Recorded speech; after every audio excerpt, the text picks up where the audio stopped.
예, 평소보다 빨리 올리는 게 나을 것 같아서 시장 브리핑 바로 진행하겠습니다. SVB 관련해서 이제 뉴스가 투자자들에게는 부담을 계속 주고 있는데요. 일지를 좀 정리를 해보면 SVB에서 예금 인출 사태가 벌어지고 거기를 대응하기 위해서 자산 매각, 증자 통해서 자금 마련을 하려고 했는데 실패했죠. 당국에서 경영권 확보하고 그냥 파산시켜버리는 그런 조치가 취해졌고, 그런데 여기서 이제 문제가 나온 거죠. 실버게이트, 시그니처가 폐쇄되고, 그러니까 퍼스트 리퍼블릭 은행 같은 경우는 이제 자금 지원을 받고, 그러니까 은행이 하나로 끝나는 게 아니라 여기저기 계속 하루에 하나씩 막 터지고 하다 보니까 아 이거 은행들 여러 개 이제 문제 생길 수 있구나 이런 걱정이 된 거죠. 당국에서는 빠르게 모든 이제 예금자에 대해서 보호하겠다. 그리고 은행들에 대해서는 보유한 채권을 예를 들어 뭐 1,000원에 액면가가 1,000원이면 지금 가치가 500원이다 하더라도 1,000원 액면가를 담보로 잡아서 돈 빌려줄게. 뭐 이렇게 이제 조치를 취했거든요.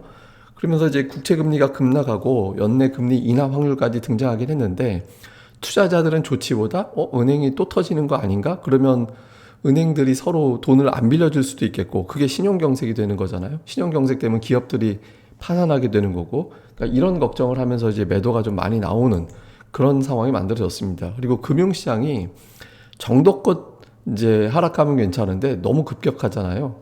2년물 국채 금리가 막 하루에 12%가 폭락을 하고 얼마 전에 5%대였던 게 4%까지 급락을 했죠. 장중에 3% 후반까지 밀려 내려왔었고 그다음에 달러 인덱스도 105 거의 달러 인덱스가 106까지 갔던 게 지금 103까지 급락을 했거든요. 그러니까 금융시장이 전반적으로 흔들리다 보니까 안정될 때까지는 매수를 못 하겠어. 이런 움직임들도 좀 나오고 있는 겁니다. 심지어는 금리 확률도 확 바뀌었어요. 이거 안 보던 수치가 동결인데 동결이 지금 35%까지 올라갔고 0.25가 65%. 아예 금리를 0.5% 올리겠다 확률이 지난주에 70%였는데 그건 아예 지워져 버렸습니다. 심지어는 보시면 지금 금리 인상 경로가 어떻게 돼 버렸냐면 3월에 0.25 올리고 5월에 동결하고 6월부터 내릴 것 같다. 이렇게 바뀌었어요. 그러면서 연내 내려가는 횟수도 한 번, 두 번, 세 번, 네 번까지 금리가 연말까지 1%포인트 낮아질지도 몰라. 이런 식으로 바뀌어 있거든요. 그러니까 이게 약간 이제 시장에서는 이걸 좀 주목하기도 합니다. 그러니까 연준에서 니들 금리 올렸다가 은행 망가뜨렸잖아. 이제 금리 더 올리면 은행 여러 개 망가질 거야. 그럼 니들은 인플레이션보다 무서운 이제 기업들 파산, 금융 쇼크가 올지도 몰라. 이렇게 이제 경고하는 메시지다. 이런 어떤 주장도 있거든요. 근데 어쨌든 전체적인 금융 숫자 자체가 워낙 크게 움직이다 보니까 투자자들이 뭐 금리 인하고 뭐고 당장은 이제 겁을 먹고 이제 매수보다는 일단 팔고 보자. 이런 분위기가 만들어진 겁니다. 그리고 이제 국내 요인으로는 삼성전자 관련된 이슈도 있죠.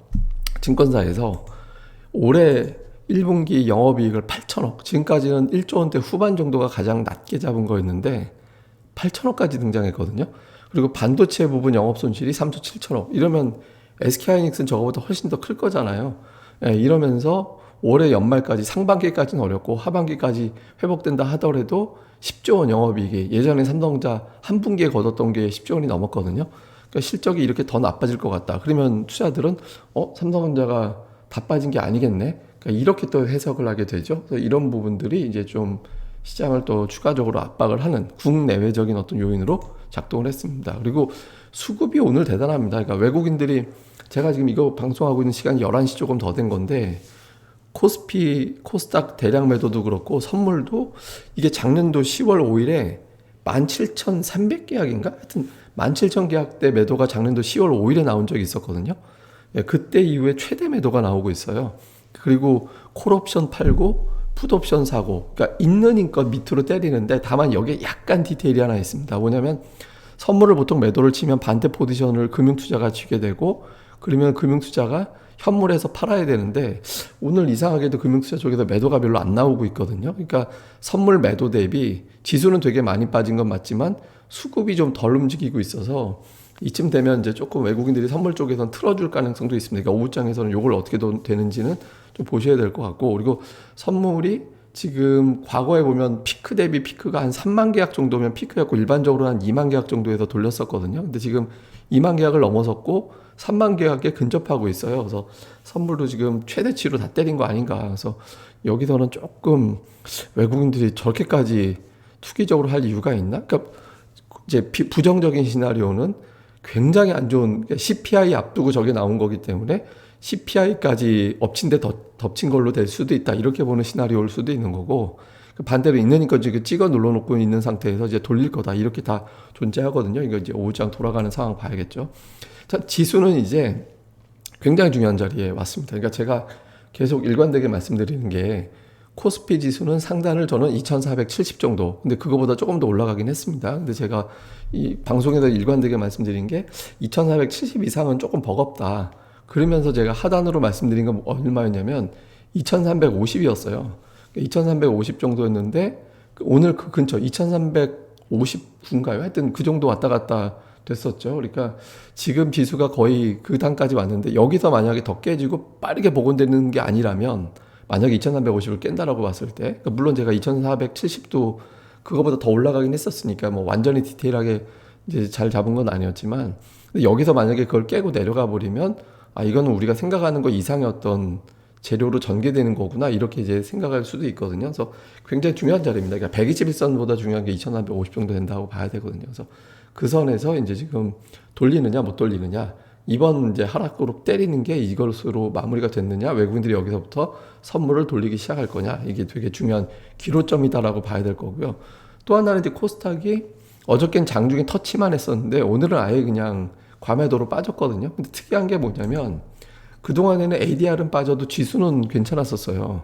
그런데 지금 보시다시피 지수도 빠지고 ADR이 같이 빠지고 있거든요. 이건 무슨 얘기냐면 그동안에 지수가 하락 종목이 늘어나는 과정에서도 2차전지 에코프로라든가 엔터주, SM 이런 종목은 안 빠졌었다는 얘기인데 오늘은 얘네들이 하락을 주도하고 있다는 겁니다.